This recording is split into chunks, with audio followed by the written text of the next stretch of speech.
ಕರ್ನಾಟಕ ಸಂಘಟನಾ ವೇದಿಕೆ ವತಿಯಿಂದ ಈ ಪತ್ರಿಕಾಗೋಷ್ಠಿ ಹಮ್ಮಿಕೊಂಡಿದ್ದೇವೆ. ವಿಷಯ ಏನಂತಂದ್ರೆ, ನಮ್ಮ ಸಂಘದ ವತಿಯಿಂದ 11ನೇ ವರ್ಷದ ವಾರ್ಷಿಕೋತ್ಸವ ಅಂಗವಾಗಿ ಬಿಗ್ ಬಾಸ್ ಖ್ಯಾತಿಯ ಕಾವ್ಯ ಅವರಿಗೆ ಕರೆಸಿದ್ವಿ. ಸೊ ಇದಕ್ಕ ಬಡ ಸರ್ಕಾರಿ ಶಾಲೆಯ ಮತ್ತು ಕಾಲೇಜಿನ 50 ವಿದ್ಯಾರ್ಥಿಗಳಿಗೆ ಪ್ರಶಸ್ತಿ ಪ್ರದಾನ ಸಮಾರಂಭವನ್ನು ಹಮ್ಮಿಕೊಂಡಿದ್ವಿ. ಈ ಕಾರ್ಯಕ್ರಮಕ್ಕೆ ಅವ್ರು ಬಂದು ನಮ್ಮ ಕಾರ್ಯಕ್ರಮದ ಮೇಲೆ ಆಗಿರ್ಬೋದು, ಗಣ್ಯ ವ್ಯಕ್ತಿಗಳ ಮೇಲೆ ಆಗಿರ್ಬೋದು, ಮತ್ತೆ ಕಲಬುರಗಿ ಜನತೆ ಮೇಲೆ ಆಗಿರ್ಬೋದು, ಅವರ ಅಭಿಮಾನಿಗಳ ಮೇಲೆ ಆಗಿರ್ಬೋದು, ದುರಂಕಾರದ ವರ್ತನೆ ತೋರಿ ನಮ್ಮ ಈ ಕಲಬುರಗಿ ಜನತೆಗೆ ಒಂದು ಅಪಮಾನ ಮಾಡಿದ್ದಾರೆ ಅಂತ ಈ ಪತ್ರಿಕಾಗೋಷ್ಠಿ ಮೂಲಕ ಹೇಳ್ತೀನಿ. ಏನಂತಂದ್ರೆ, ಅವ್ರಿಗೆ ಮುಂಚೆ ನಾವು ಕರೆಸೋ ಟೈಮಲ್ಲಿ ಸುಮಾರು ಮುಂಚೆ ಎಲ್ಲ ಕಾರ್ಯಕ್ರಮ ಮಾಡಿದ್ದೀನಿ, ಸುಮಾರು 90ಕ್ಕೂ ಹೆಚ್ಚು ಕಾರ್ಯಕ್ರಮ ಮಾಡಿದ್ದೀನಿ. ಸೊ ಮುಂಚೆ ಕರೆಸೋ ಟೈಮಲ್ಲಿ ಎಲ್ಲ ನಾವು ಡೀಟೇಲ್ಸ್ ಆಗಿ ಕೊಟ್ಟಿದ್ವಿ. ಅಂದ್ರೆ ಈ ಟೈಮಲ್ಲಿ ನೀವು ಬರಬೇಕು, ಈ ಟೈಮಲ್ಲಿ ಈ ತರ ವಿದ್ಯಾರ್ಥಿಗಳ ಸನ್ಮಾನ ಇರುತ್ತೆ, ಈ ತರ ಹಿಂಗಿಂಗ್ ಅಂತ ಎಲ್ಲಾನು ಡೀಟೇಲ್ಸ್ ಕೊಟ್ಟಿದ್ವಿ. ಆದ್ರೂ ಕೂಡ ಅವ್ರು ಇಲ್ಲಿ ಮೇಲ್ಗಡೆ ಬಂದಾದ್ಮೇಲೆ ಅವ್ರಿಗೆ ಚೆನ್ನಾಗಿ ವೆಲ್ಕಮ್ ಮಾಡ್ಕೊಂಡ್ವಿ. ಪಟಾಕಿ ಹೊಡಿಸೋದ್ರ ಮುಖಾಂತರ, ಮತ್ತೆ ಮೇಲ್ಗಡೆಯಿಂದ ಹೂವು ಹಾಕೋ ಮುಖಾಂತರ ಆಗಿರ್ಬೋದು, ವೇದಿಕೆ ಮೇಲೆ ಸನ್ಮಾನ ಕೂಡ ಚೆನ್ನಾಗಿ ಮಾಡಿದ್ವಿ. ಅವ್ರ ವೇದಿಕೆ ಮೇಲೆ ಸನ್ಮಾನ ಆದ ತಕ್ಷಣನೇ ಕಾರ್ಯಕ್ರಮದಿಂದ ಹೊರಡ್ತೀವಿ ಅಂತೇಳಿ ಹೇಳ್ತಾರೆ. ಅದ್ರ ಜೊತೆಗೆ ಏನದ, ಅವ್ರ ಕೆಲವೊಂದು ಅಭಿಮಾನಿಗಳು ಅವರ ಒಂದು ಅತಿರೇಕದ ವರ್ತನೆಯಿಂದ ಏನದ ಅಲ್ಲಿ ಗದ್ದಲ ಉಂಟಾಗ್ತದ. ಆ ಗದ್ದಲ ಉಂಟಾದಾಗ ಅಲ್ಲಿಂದ ಕಾರ್ಯಕ್ರಮ ತೆರಳ್ತೀನಿ ಅಂತಾರ. ಬಟ್ ಅವ್ರಿಗೆಲ್ಲ ನಾವು ಮ್ಯಾನೇಜ್ಮೆಂಟ್ ನಿಂದಿರ್ತೇವೆ ಮೇಡಮ್. ಇದೊಂದು ವಿದ್ಯಾರ್ಥಿಗಳಿಗೆ, ಒಂದು 50 ಜನ ವಿದ್ಯಾರ್ಥಿಗಳಿಗೆ ಮಾತು ಕೊಟ್ಟಂತೆ 50 ಜನ ವಿದ್ಯಾರ್ಥಿಗಳನ್ನ ಸನ್ಮಾನ ಮಾಡಿ ಹೋಗ್ಬೇಕು, ಅವ್ರಿಗೆ ಖುಷಿ ಆಗ್ತಾರೆ. ಈ ಕಾರ್ಯಕ್ರಮ ಬಂದಿದ್ದಕ್ಕೂ ನಿಮಗ ಒಂದು ಇದು ಅನ್ನಿಸ್ತದೆ ಅಂತ ರಿಕ್ವೆಸ್ಟ್ ಮಾಡ್ಕೊಂಡ್ರು ಕೂಡ ನಮ್ಮಲ್ಲಿ ವೇದಿಕೆ ಮೇಲೆ ಇರ್ತಕ್ಕಂಥ ಗಣ್ಯ ವ್ಯಕ್ತಿಗಳಿಗೂ ಮರ್ಯಾದೆ ಕೊಡ್ಲಾರ್ದೆ, ನಮ್ಮ ಆಯೋಜಕರ ಮೇಲೂ ಮರ್ಯಾದೆ ಕೊಡ್ಲಾರ್ದೆ, ಅವ್ರ ಅಭಿಮಾನಿಗಳಿಗೂ ಮರ್ಯಾದೆ ಕೊಡ್ಲಾರ್ದೆ, ಕಲಬುರಗಿ ಜನತೆ ಮೇಲೂ ಮರ್ಯಾದೆ ಕೊಡ್ಲಾರ್ದೆ ಆ ಕಾರ್ಯಕ್ರಮದಿಂದ ದುರಂಕಾರದಿಂದ ಹೊರಟೋಗ್ತಾರ. ಅವ್ರು ಹೊರಟೋಗೋ ಸಮಯದಲ್ಲಿ ನನ್ನ ಆಯೋಜಕರಾಗಿ ನನ್ನ ಕರ್ತವ್ಯ ಇರ್ತದ, ಅವ್ರಿಗೇನದ ಆರಾಮಾಗಿ ಸೇಫ್ ಆಗಿ ಕಾರ್ನ ಕೂಡಿಸಿ ಅಲ್ಲಿಂದ ಮತ್ತೆ ಹೈದರಾಬಾದಿಗೆ ವಾಪಸ್ ನನ್ನ ಕಾರಲ್ಲೇ ನಾನು ಬಿಡಿಸ್ತೀನಿ. ಬುಕ್ ಮಾಡೋ ಸಹಿತ, ಫ್ಲೈಟ್ ಬುಕ್ಕಿಂಗ್ ಸಹಿತ ನಾನೇ ಮಾಡಿರ್ತೀನಿ. ಕೆಲವೊಂದ್ ಕಡೆ ಅವ್ರ ಅಭಿಮಾನಿಗಳು, ಕೆಟ್ಟ ಅಭಿಮಾನಿಗಳಾಗಿರ್ಬೋದು, ಅವ್ರು ಪ್ರೊವೋಕ್ ಮಾಡಿರ್ತಕ್ಕಂಥ ಫ್ಯಾನ್ಸ್ ಪೇಜಸ್ ಆಗಿರ್ಬೋದು, ಎಲ್ರು ಅಂತ ಹೇಳಕ್ಕಾಗಲ್ಲ, ಕೆಲವೊಂದು ಅವ್ರು ಪ್ರೊವೋಕ್ ಮಾಡಿರ್ತಕ್ಕಂಥ ಫ್ಯಾನ್ ಪೇಜಸ್ ಗಳು ಏನ್ ಮಾಡತ್ತಾರ ಅಂತಂದ್ರ, ಈ ಆಯೋಜಕರ ಮಿಸ್ಟೇಕ್ ಅದ, ಆಯೋಜಕರು ಕಾವ್ಯ ಮೇಲೆ ಅವಮಾನ ಮಾಡಿದಾರ, ಕಲಬುರಗಿ ಜನತೆಯಲ್ಲಿ ಕಲಬುರಗಿಯಲ್ಲಿ ನಡೀತಕ್ಕಂಥ ಕಾರ್ಯಕ್ರಮ ಅಂತೇಳಿ ಬಿಂಬಿಸ್ಲತ್ತಾರ. ನನಗೆ ಬೇಜಾರಾಗಿದ್ದು, ನನ್ ಮೇಲೆ ಅಪವಾದನೆ ಮಾಡಿದ್ರು ಬೇಜಾರಿಲ್ಲ, ನನ್ ಮೇಲೆ ಅಲ್ಲಸಿಲ್ಲದ ಅಪವಾದನೆಗಳು ಹಾಕ್ಲತ್ತಾರ, ಕೆಟ್ಟ ಪದಗಳಿಂದ ಬಿಂಬಿಸ್ಲತ್ತಾರ. ಸೊ ಅದಕ್ಕೆಲ್ಲಕ್ಕೂ ನಾನು ಅಗ್ರಿ ಇದೀನಿ, ಇರ್ಲಿ ಬಿಟ್ಬಿಡಿ ಅಂತ ಬಿಡ್ತೀನಿ. ಬಟ್ ಯಾವಾಗ ನನಗ ಒಂದಿನಾದ್ರೂ ನಾನು ಏನಕ್ಕೆ ತಳ್ಕೊಂಡೆ ಅಂದ್ರೆ, ಇರ್ಲಿ ಆಗಿರುತ್ತೆ, ಫ್ಯಾನ್ಸ್ಗಳಿಗೆ ಗೊತ್ತಿಲ್ಲ, ಕೆಲ ಫ್ಯಾನ್ಸ್ಗಳಿಗೆ ಅಂತ ಗೊತ್ತಾದ್ಮೇಲೆ ಇವರೇ ಮಾಡಿಸ್ತಿರೋ ಪ್ರವೋಕ್ ಇಂದ ಮಾಡಿಸ್ತಿರೋ ಅಂತ ಬೇಜಾರಾದ್ಮೇಲೆ ನನಗೇನಾದ್ರೂ ಪತ್ರಿಕಾಗೋಷ್ಠಿಗೆ ಬಂದಿದ್ದೀನಿ. ಏನು ಉದ್ದೇಶ ಏನಂತಂದ್ರಲ್ಲ, ಇವರೇ ಕುಂತು ಇವೆಲ್ಲ ಮಾಡಿಸ್ಲತ್ತಾರ ಅಂದಾಗ ನಮಗೆ ಏನ್ ಬೇಜಾರಾಗಿದ್ದು, ಕಲಬುರಗಿ ಜನತೆ ಮೇಲೆ, ಕಲಬುರಗಿಯಲ್ಲಿ ಕಾರ್ಯಕ್ರಮ ನಡೀತು, ಕಲಬುರಗಿಯಲ್ಲಿ ಕಾರ್ಯಕ್ರಮ ಸುಮಾರು ಒಂದು 8-8 ಕೋಟಿ ಜನ ನೋಡಿದಾರೆ. ಅದೆಲ್ಲ ಒಂದೆಷ್ಟೋ ಲಕ್ಷ ಜನ ಶೇರ್ ಮಾಡಿದಾರೆ. ಸೊ ಕಲಬುರಗಿ ಹೆಸರು ಕೆಡಿಸ್ತಿದ್ದಾರೆ. ಯಾಕಂದ್ರೆ ಕಲಬುರಗಿ ಕಲಾವಿದರನ್ನ ಕರೆಯತ್ತರಕ್ ನಾನು ಎಷ್ಟು ಕಷ್ಟಪಟ್ಟಿನಿ 12-13 ವರ್ಷದಿಂದ ಅಂತ ನನಗೆ ಗೊತ್ತಿದೆ. ಸೊ ಮುಂಚೆ ಎಲ್ಲ ಕಲಬುರಗಿ ಬಿಸಿಲು ನಾಡಾಗ್ಯದ, 700-600 ಕಿಲೋಮೀಟರ್ ಆಗ್ತದ. ಸೊ ಅಲ್ಲಿಗೆ ನಾವು ಬರೋದಾಗಲ್ಲ ಹಂಗಿಂಗ್ ಅಂತ ಹೇಳ್ತಿದ್ರು. ನಾವು ಅವ್ರಿಗೆಲ್ಲ ರಿಕ್ವೆಸ್ಟ್ ಮಾಡಿ ಒಬ್ಬರಿಂದ ಕಾಂಟ್ಯಾಕ್ಟ್ ಮಾಡ್ಕೊಂಡು, ನಾನೊಂದು ಚಲನಚಿತ್ರ ನಿರ್ಮಾಪ ಆಗಿದ್ರಿಂದ ಒಬ್ಬರು ಕಾಂಟ್ಯಾಕ್ಟ್ ಮಾಡ್ಕೊಂಡು ಇಷ್ಟು ಜನ ಕಾರ್ಯಕ್ರಮಕ್ಕೆಲ್ಲ ಕರ್ಸಿದೀನಿ. ಇವಾಗ ಇದು 12-13 ವರ್ಷ ಆದ್ಮೇಲೆ ಗುಲ್ಬರ್ಗ ಬೆಂಗಳೂರವರಿಗೆ ಈಸಿ ಅನ್ಸಂತ ಸಂದರ್ಭದಾಗ ಕಲಬುರಗಿ ಮೇಲೆ ಒಂದು ಕಪ್ಪು ಚುಕ್ಕೆ ಬರತಕ್ಕಂತ ಒಂದು ಕೆಲಸ ಮಾಡತ್ತಾರ. ಇದರಿಂದ ನನಗೆ ಬೇಜಾರಾಗಿ ಒಂದು ಪತ್ರಿಕಾಗೋಷ್ಠಿ ಕರೆದಿದ್ದೀನಿ. ಇದನ್ನ ಅವ್ರು ಏನದ ಕಲಬುರಗಿ ಜನತೆ ವಿರುದ್ಧ ಅವ್ರಿಗಾಗಿರ್ಬೋದು, ಅದ್ರ ಮೇಲೆ ವೇದಿಕೆ ಮೇಲೆ ಇರ್ತಕ್ಕಂಥ ಗಣ್ಯ ವ್ಯಕ್ತಿಗಳಿಗೆ ಆಗಿರ್ಬೋದು, ಮತ್ತೇನದ ಅವ್ರ ಅಭಿಮಾನಿಗಳಿಗಾಗಿರ್ಬೋದು, ಬೇಷರತ್ ಕ್ಷಮೆ ಯಾಚನೆ ಮಾಡ್ಬೇಕು. ಆ ಕ್ಷಮೆ ಯಾಚನೆ ಮಾಡೋ ತನಕ ನಾವು ಯಾವುದೇ ರೀತಿ ಏನದ ನಮ್ಮ ಹೋರಾಟ ನಿಂದ್ರಂಗಿಲ್ಲ. ಫಿಲಂ ಚೇಂಬರ್ ಅಲ್ಲೂ ಕಂಪ್ಲೇಂಟ್ ಮಾಡ್ತೀವಿ, ಜೊತೆಗೆ ಬೆಂಗಳೂರಲ್ಲೂ ಪ್ರೆಸ್ ಮೀಟ್ ಮಾಡ್ತೀವಿ, ಅಲ್ಲಿಯೂ ಕೂಡ ಉಗ್ರವಾದ ಹೋರಾಟ ಮಾಡ್ತೀವಿ.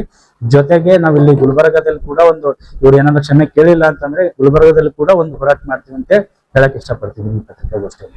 ಹೌದ್ರಿ, ಅದೇ ನಮ್ ಬೇಜಾರಾಗಿರೋ ಉದ್ದೇಶ ಹೇಳಿವಿ. 1.5 ಗಂಟೆ 2 ಗಂಟೆ ಕಾರ್ಯಕ್ರಮ ಇರ್ತದ, ಬರಬೇಕು, ನೀವು ಅದೆಲ್ಲ ವಿದ್ಯಾರ್ಥಿಗಳು ಸನ್ಮಾನ ಮಾಡ್ಬೇಕು, ನಿಮ್ ಸನ್ಮಾನ ಸ್ವೀಕರಿಸಬೇಕು, ಗಣ್ಯ ವ್ಯಕ್ತಿಗಳು ಇರ್ತಾರ, ಈ ತರ ಕಾರ್ಯಕ್ರಮ ಇರ್ತಾರ. ನಾವು ಇಷ್ಟು ದಿನದಿಂದ ಕಾರ್ಯಕ್ರಮ ಮಾಡ್ಕೊಂಡ್ ಬಂದೀನಿ, ಪ್ರತಿಯೊಂದು ಡೀಟೇಲ್ಸ್ ಕೊಟ್ಟಿರ್ತೀನಿ ಸರ್. ನಾವು ಫ್ಲೈಟ್ ಟಿಕೆಟ್ ಇಷ್ಟೊತ್ತಿಗದ, ಫ್ಲೈಟ್ ಟಿಕೆಟ್ ಬುಕ್ ಮಾಡೋ ಟೈಮಲ್ಲಿ ಈ ಟೈಮಲ್ಲಿ ಇಲ್ಲಿ ಬರ್ತೀರಾ, ಇಲ್ಲಿಂದ ನಿಮ್ ಫ್ರೆಶ್ ಅಪ್, ಊಟದ ಟೈಮ್, ಟಿಫನ್ ಟೈಮ್ ಎಲ್ಲಾನು ಡೀಟೇಲ್ಸ್ ಕೊಟ್ಟಿರ್ತೀನಿ ಸರ್ ನಾವು.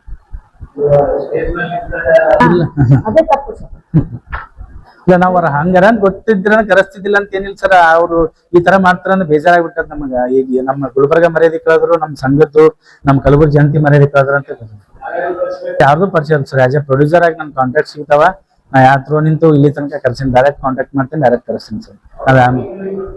ಅವ್ರ ಒಪ್ಪಿಗೆ ಮೇಲೆ ನಾವು ಪೇಮೆಂಟ್ ಹಾಕಿರೋ ರಿಸಿಪ್ಟ್ ಇದೆ ಅಲ್ಲಿ ನನ್ನ ಹತ್ರ, ಪೇಮೆಂಟ್ಸ್ ಹಾಕಿರೋ ರಿಸಿಪ್ಟ್ ಇದೆ, ಫ್ಲೈಟ್ ಟಿಕೆಟ್ ಬುಕ್ ಮಾಡಿರೋ ರಿಸಿಪ್ಟ್ ಇದೆ, ಎಲ್ಲ ಅವ್ರ ಜೊತೆ ಮಾತಾಡೋದು ಕಾಲ್ ರೆಕಾರ್ಡಿಂಗ್ಸ್ ಇದೆ, ಮತ್ತೆ ಜೊತೆಗೆ ವಾಯ್ಸ್ ನೋಟ್ ಚಾರ್ಟ್ಸ್ ಇದೆ, ಎಲ್ಲಾನು ಇದೆ ಸರ್. ಕೊನೆಯದಾಗಿ ಹೇಳಿದ್ನಲ್ಲ ಸರ್, ಇವರು ದೇಶದ ಕ್ಷಮೆ ಯಾಚನೆ ಮಾಡ್ಬೇಕು. ನಮ್ ಕಲಬುರಗಿ ಜನತೆ ಮೇಲೆ ಒಂದ್ ಕೆಟ್ಟ ಪರಿಣಾಮ ಬೀಳತ್ತದ. ಕಲಬುರಗಿ ಜನತೆ ಮೇಲೆ ಕೆಟ್ಟ ಅಭಿಪ್ರಾಯ ಆಗ್ಲಾರ್ದಂಗ ನಮ್ ಬೆಂಗಳೂರದಾಗ ಇಂಡಸ್ಟ್ರಿ ಇದೆ, ಜನಕ್ಕೆ ಗುಲ್ಬರ್ಗ ಹೋಗ್ಬಾರ್ದು ಅನ್ನೋ ತರ ಫೀಲ್ ಮುಂಚೆ ತರ ಮತ್ತೆ 12 ವರ್ಷ ಹಿಂದೆ ಕೊಯ್ದು ನಮ್ ಕಾವ್ಯ ಅವರು. ಸೊ ಅದನ್ನ ನಾವು ಕ್ಷಮೆ ಯಾಚನೆ ಮಾಡ್ಬೇಕು ಅನ್ನೋದು ಒಂದೇ ನನ್ನ ಉದ್ದೇಶ. ಮೊದಲನೇದಾಗಿ ಸುಮಾ ಎಸ್ ಕವಲ್ದಾರ್ ನಾನು ಮಾತಾಡ್ತಾ ಇರೋದು, ಕನ್ನಡಪರ ಹೋರಾಟಗಾರ್ತಿ. ಕಲಬುರಗಿಯಲ್ಲಿ ಮೊನ್ನೆ 23ನೇ ತಾರೀಕು ನಡೆದಿರ್ತಕ್ಕಂಥ ಕಾರ್ಯಕ್ರಮಕ್ಕೆ ಕಾವ್ಯ, ಬಿಗ್ ಬಾಸ್ ಖ್ಯಾತಿಯ ಕಾವ್ಯ ಅವರು ಆಗಮಿಸಿದ್ರು. ಈ ಕಲಬುರಗಿ, ಕಲ್ಯಾಣ ಕರ್ನಾಟಕದ ಹೃದಯ ಭಾಗವಾಗಿರ್ತಕ್ಕಂಥ ಕಲಬುರಗಿಗೆ ಬೆಳ್ಳಿತೆರೆ ನಟರು ಮತ್ತೆ ಕಿರುತೆರೆ ನಟರು, ಚಲನಚಿತ್ರ ನಟರು ಮತ್ತೆ ಕಲಾವಿದರ ಗಡಿ ಭಾಗನೇ ನಮ್ಮ ಕಲಬುರಗಿದ ಹೃದಯ ಭಾಗವಾಗಿದೆ. ಅದೇ ಒಂದು ಉದ್ದೇಶ ಇಟ್ಕೊಂಡು ಸುಮಾರು 30 ಕಾರ್ಯಕ್ರಮಗಳನ್ನು ಪ್ರಾಯೋಜನೆ ಮಾಡಿರ್ತಕ್ಕಂಥ ಗುರು ಬಂಡೆಯವರು ಈ ಕಾರ್ಯಕ್ರಮಕ್ಕೆ ಕಾವ್ಯ ಶೈವ ಅವ್ರನ್ನ ಕರೆಸ್ತಾರೆ. ಆ ವೇದಿಕೆ ಮೇಲೆ ಏನಾಗಿದೆ, ಅಲ್ಲಿ ನಡೆದಿರ್ತಕ್ಕಂಥ ಘಟನೆ ಏನು ಅಂತ ಕೆಲವು ಜನಗಳಿಗೆ ಗೊತ್ತಿಲ್ಲದ ಪಕ್ಷದಲ್ಲಿ ಅವರ ಫ್ಯಾನ್ಸ್ಗಳು ಏನೇನೋ ಕ್ಷುಲ್ಲಕ ರೀತಿಯಲ್ಲಿ ವಿಡಿಯೋಗಳನ್ನು ಎಡಿಟ್ ಮಾಡಿ ಬಿಡ್ತಾ ಇದ್ದಾರೆ. ಬಟ್ ಅದೇ ವಿಡಿಯೋ ಯಾಕೆ ಕಟ್ ಮಾಡ್ಬಿಟ್ರು? ಪೂರ್ತಿ ವಿಡಿಯೋ ಇರ್ಲಿಲ್ವಾ? ಅಲ್ಲಿ ಎಲ್ಲಾ ತರ ವಿಡಿಯೋಗಳು ಪೂರ್ತಿ ಒಂದಲ್ಲ, ಪತ್ರಿಕಾ ಮಾಧ್ಯಮದವರು, ಯೂಟ್ಯೂಬ್ ಮಾಧ್ಯಮದವರು, ಸೋಷಿಯಲ್ ಮೀಡಿಯಾದವರು ಎಲ್ಲಾ ಆ ವೇದಿಕೆ ಮೇಲೆ ಉಪಸ್ಥಿತರಿದ್ರು. ಬಟ್ ಮೈಕ್ ತಗೊಂಡಿರೋದು ಮತ್ತೆ ಕಾವ್ಯ ಅವ್ರನ್ನ ಒಂದು ವೇದಿಕೆ ಮೇಲೆ ಇರ್ತಕ್ಕಂಥ ಅವ್ರ ಫ್ಯಾನ್ ನ ದೂಕಿರೋದು ಅದಿಷ್ಟೇ ಯಾಕೆ ಎಡಿಟ್ ಮಾಡಿದ್ರು? ಅವ್ರು ಮಾಡಿರೋ ತಪ್ಪು, ಕಾವ್ಯ ತಪ್ಪು ಗುರುತಿಸಬಹುದಾಗಿತ್ತಲ್ವಾ ಆ ವೇದಿಕೆಯಲ್ಲಿ? ಫಸ್ಟ್ ಆಫ್ ಆಲ್ ವೇದಿಕೆಯಲ್ಲಿ ಕಾವ್ಯ ಅವ್ರನ್ನ ಕಲಬುರಗಿ ಗಡಿ ಭಾಗ ಮತ್ತೆ ಕಲ್ಯಾಣ ಕರ್ನಾಟಕ ಭಾಗದಲ್ಲಿ ಗುರುತಿಸ್ಬೇಕು, ಇನ್ನಷ್ಟು ಜನ, ಹೆಚ್ಚು ಜನ ಅವರನ್ನ ಫ್ಯಾನ್ಸ್ ಗಳನ್ನ ಗಳಿಸ್ಬೇಕು, ಅವ್ರು ಇಲ್ಲಿಗೆ ಬರ್ಬೇಕಂತ ಉದ್ದೇಶದಿಂದ ನಮ್ಮ ಕರ್ನಾಟಕ ಸಂಘಟನಾ ವೇದಿಕೆಯವರು ಕರೆಸಿದ್ರು. ಅಲ್ಲಿ ಕಾವ್ಯ ಅವರು ಮಾಡಿರ್ತಕ್ಕಂತ ಒಂದು ವರ್ತನೆ, ಆ ಫ್ಯಾನ್ಗಳು ಅವ್ರಿಗೆ ಕೈ ಹಿಡಿದು ಎಳ್ಕೋಬೇಕಾದ್ರೆ ಅಲ್ಲಿ ಆರ್ಗನೈಸ್ ಮಾಡಿರ್ತಕ್ಕಂಥ ಗುರು ಬಂಡೆಯವರು ಅವರನ್ನ ತಡೆ ಹಿಡಿತಾರೆ. ಫ್ಯಾನ್ಗಳನ್ನ ತಳ್ಳಿದ್ದು ನೋಡಿರ್ತಾರೆ. ಫ್ಯಾನ್ಗಳನ್ನ ತಳ್ಳೋದು ಸ್ಪಷ್ಟವಾಗಿ ವಿಡಿಯೋದಲ್ಲಿ ಕಾಣ್ತಾ ಇದೆ. ಕಾವ್ಯ ಅವ್ರನ್ನ ರಕ್ಷಣೆ ಮಾಡ್ಬೇಕಂತ ಆರ್ಗನೈಸ್ ಆಗಿರ್ತಕ್ಕಂಥ ಗುರು ಬಂಡೆಯವರು ಕರ್ತವ್ಯ. ಆ ಮೇಲಾಗಿ ಅವಳೊಂದು ಹೆಣ್ಮಗಳು, ನಾವು ಒಂದ್ ಹೆಣ್ಮಕ್ಳು. ನಾವು ಎಲ್ಲೇ ಹೋದ್ರು ಯಾರಾದ್ರೂ ನಮ್ಮ ಹೆಣ್ಮಕ್ಳ ಮೇಲೆ ಅಭಿಮಾನ ಇರೋರು ಕೂಡ ಅಕ್ಕ ದೂರ ಸರಿರಿ ಅಂತ ನಿಲ್ಲುವಂತ ವಾಡಿಕೆ ನಮ್ಮ ಕಲಬುರಗಿ ಜನತೆದು. ಅದೆಲ್ಲ ಬಿಟ್ಟು ಕಲಬುರಗಿಯಿಂದ ಕಾವ್ಯ ಅವರಿಗೆ ಅವಮಾನವಾಯ್ತು, ಅಂದ್ರೆ ಕಾರ್ಯಕ್ರಮದಲ್ಲಿ ಅವ್ರು ಕೊಡ್ತಿಕ್ಕಂತ ಸಮಯ 1.5 ಗಂಟೆ ಕೊಡ್ತೀನಿ ಅಂತ ಅವ್ರು ಹೇಳ್ಬಿಟ್ಟು ಬಂದಿರ್ತಕ್ಕಂಥ ಕೆಲವೇ 10 ನಿಮಿಷದಲ್ಲಿ ಅವ್ರು ಅಲ್ಲಿಂದ ಹೊರಡುವಂತ ಪ್ರಯತ್ನ ಮಾಡ್ತಾರೆ.